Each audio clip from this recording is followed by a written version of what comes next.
구약의 중심이 무엇이냐 묻는다면 우리는 모세오경이라고 답할 수밖에 없습니다. 그리고 다시 모세오경, 창세기, 출애굽기, 레위기, 민수기, 신명기 이 5권 중에 어느 책이 가장 중심적인 책이 되느냐 묻는다면 레위기라고 말할 수 있습니다. 레위기가 이 5권 중에 중간에 있기 때문이 아니라 그 내용이 가장 중요하기 때문입니다.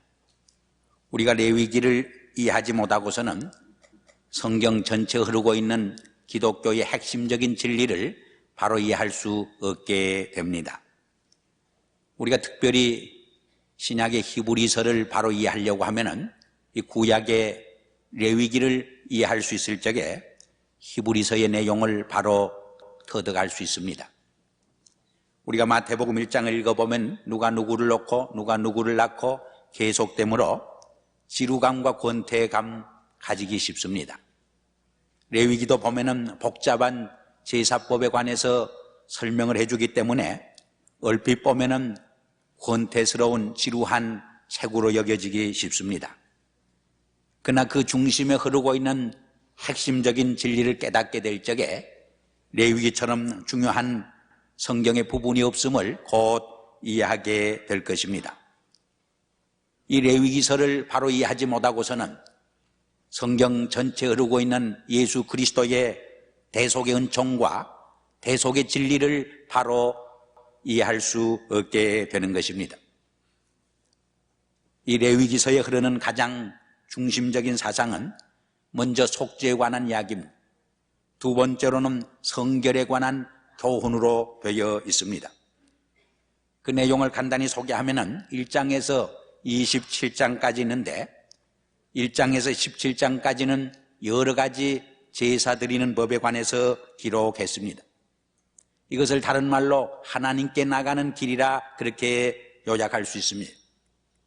두 번째로 18장에서 27장까지는 여러 가지 성결에 대한 법을 기록해 주고 있습니다.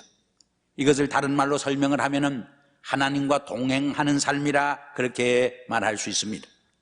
왜냐하면 성결하지 않고서는 하나님과 동행할 수 없기 때문입니다. 우리 인간의 삶에서 하나님께 나아가고 하나님과 동행하는 삶처럼 중요한 것이 없다고 말할 수 있습니다.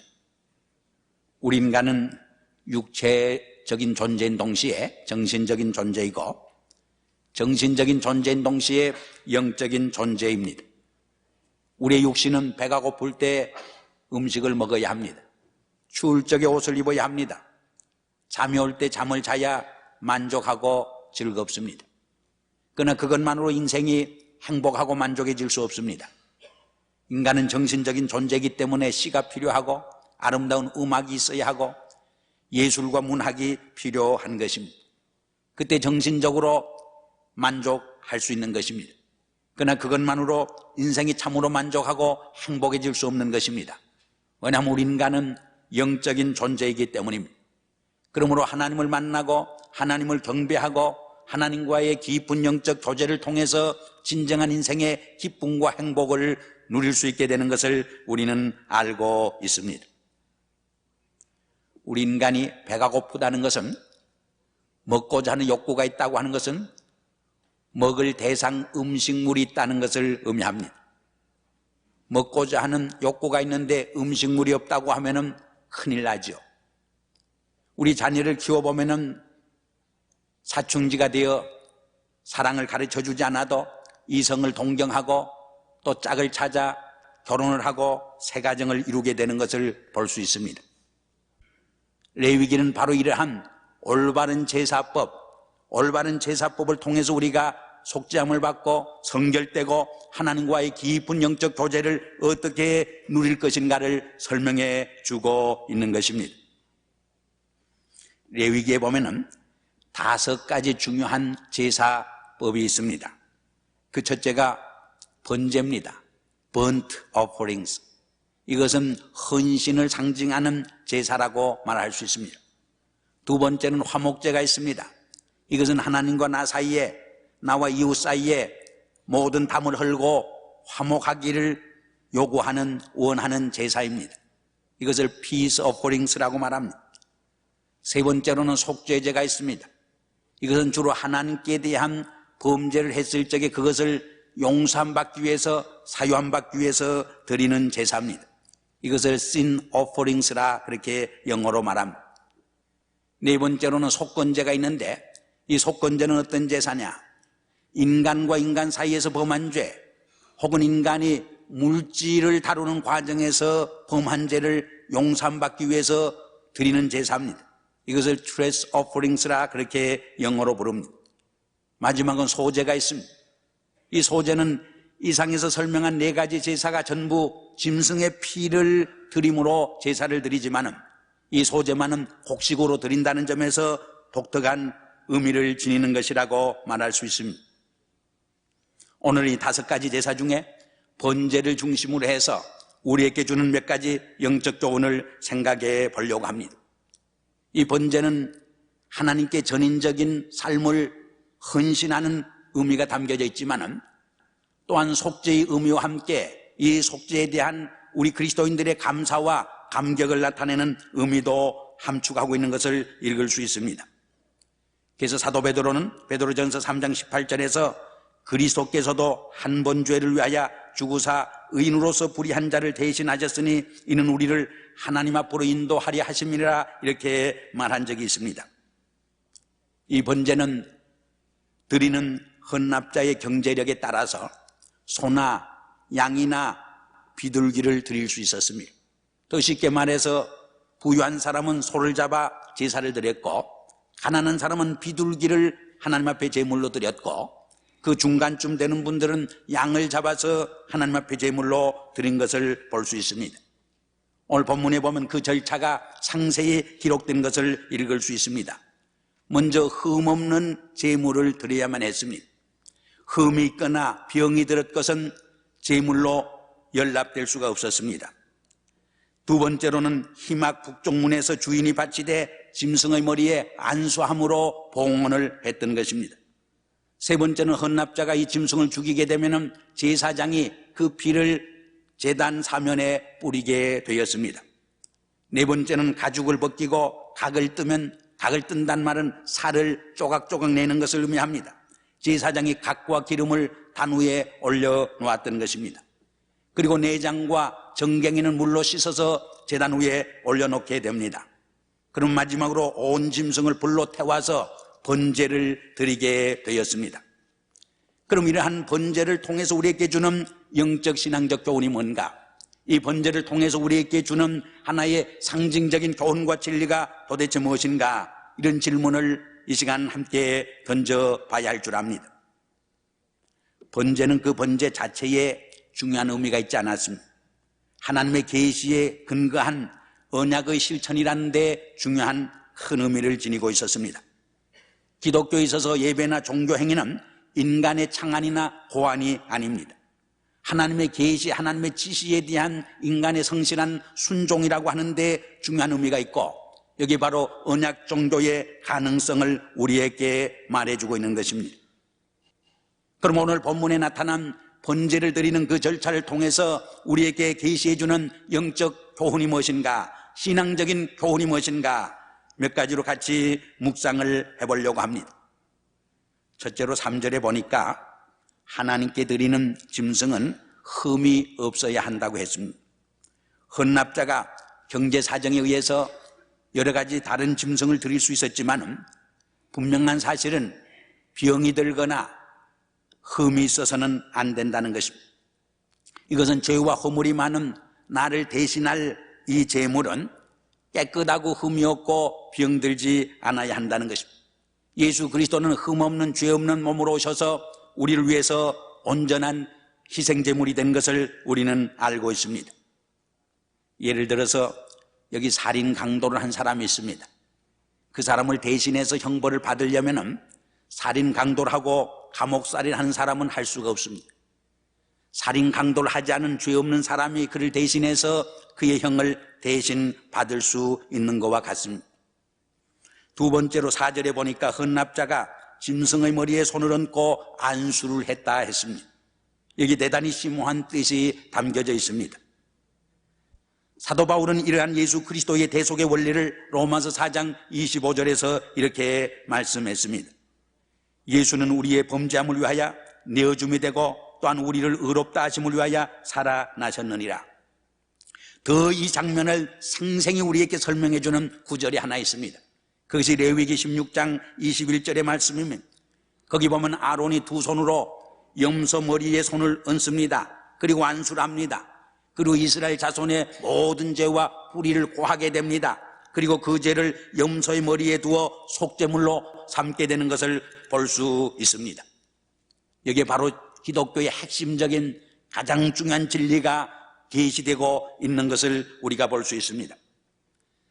세 번째로 5절 이하에 보면 소를 잡아 가죽을 벗기고 각을 떠서 제물로 삼았습니다. 이것은 죄의 심각성을 일깨워주는 의미를 담고 있습니다.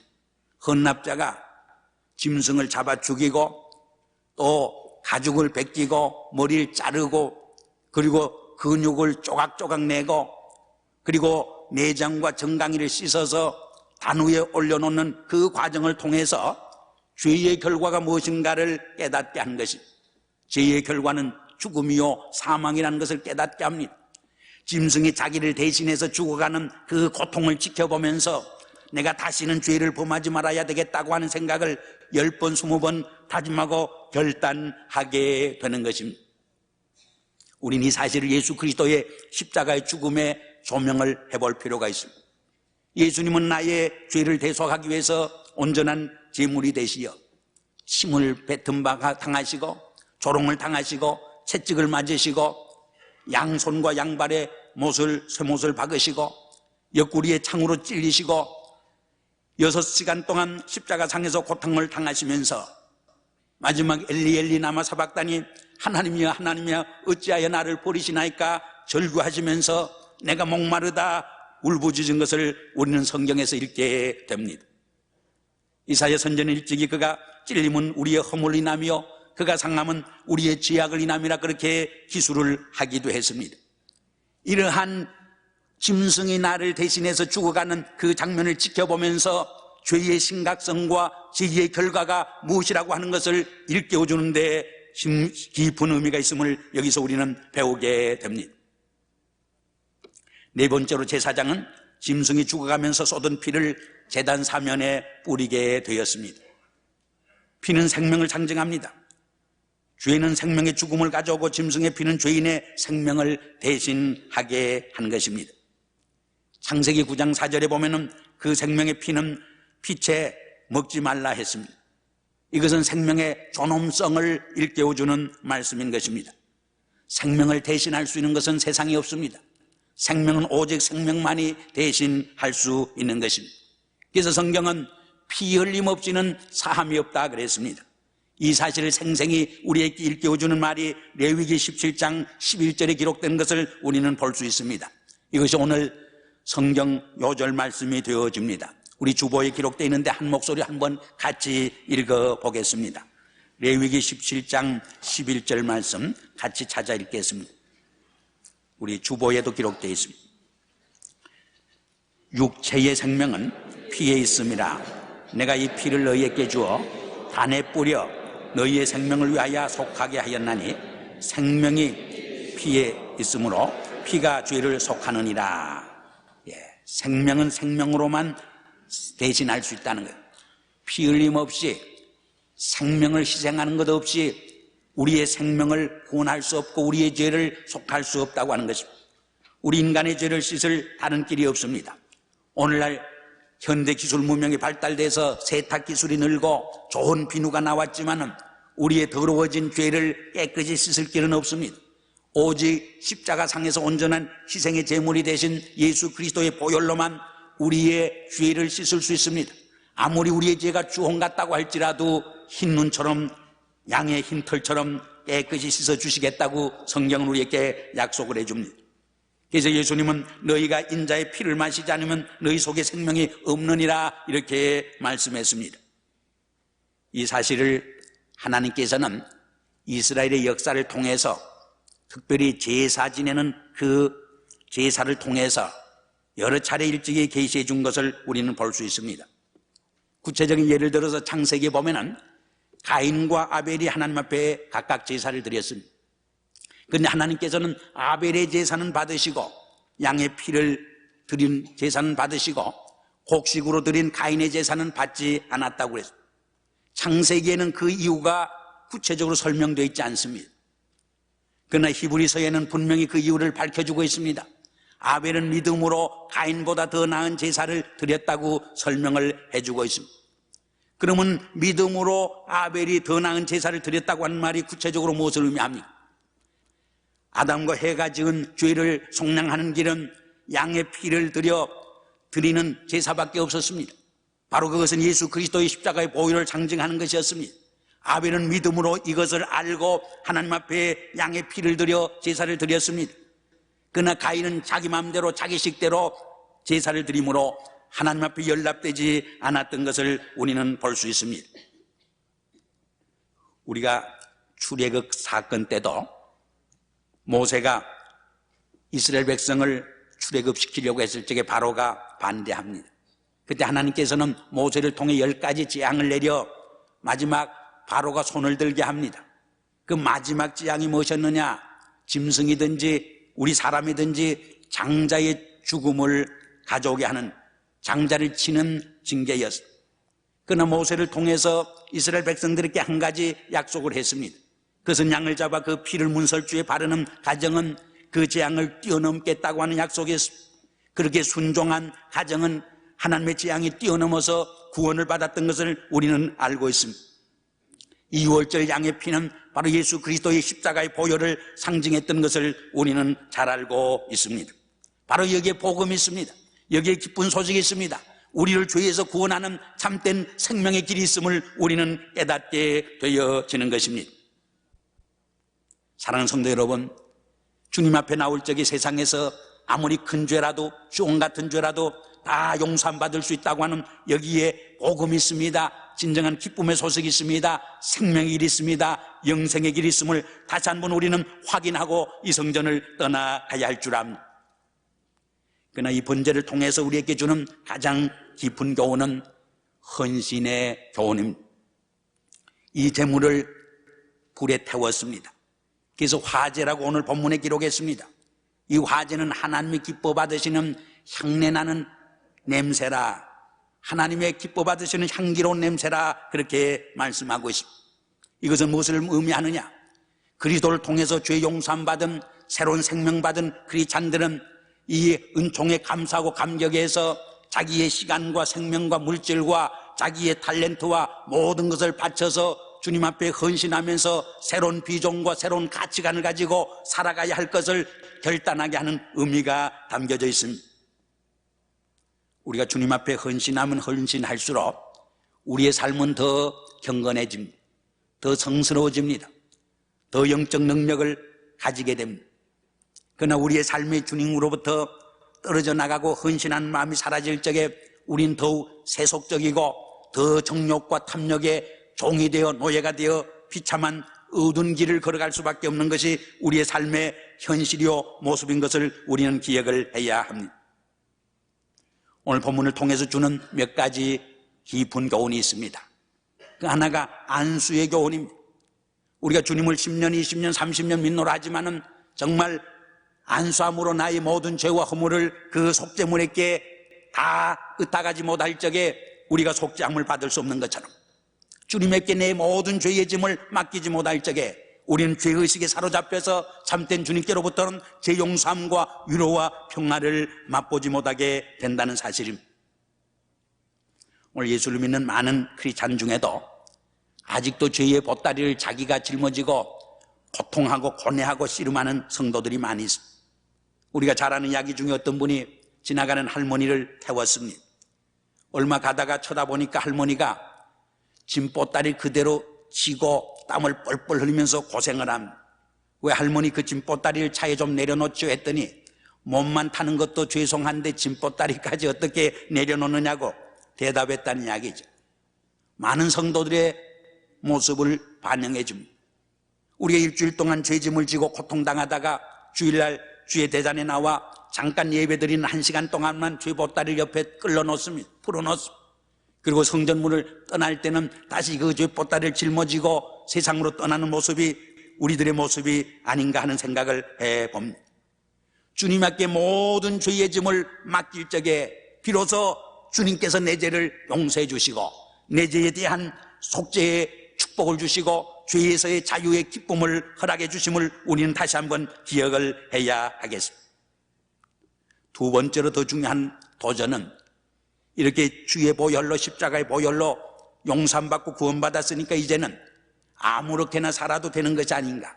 우리가 구원받고 영생 얻는 것은 내 의로 내 공로로 내 율법으로 받는 것이 아니고 주의 보혈로 받으니까 이제는 아무렇게 살아도 되지 않는가 그런 생각을 하기 싫습니다. 그러나 한번 주님의 영생에 참여한 분도 죄를 지을 적에 부끄러움을 당합니다. 주님의 채찍과 고통을 당하게 되는 것을 분명히 기억을 해야 합니다. 오히려 예수 믿기 전에 모르고 지은 죄는 하나님께서 용서하시고 그러나 예수를 믿으면서 알면서 짓는 죄는 하나님께서 더 미워하시며 하나님께서 더 채찍을 가하시게 됨을 우리는 기억해야 합니다. 그래서 성경에 보면 사랑하는 자에게 하나님께서는 채찍을 가한다 그렇게 말씀을 하고 있습니다. 쉬운 예를 들어서 2살, 3살 난 어린아이가 할아버지의 수염을 잡아 당기면 그것이 애교가 됩니다. 노엽지 않습니다. 오히려 할아버지가 애교로 그것을 받아줍니다.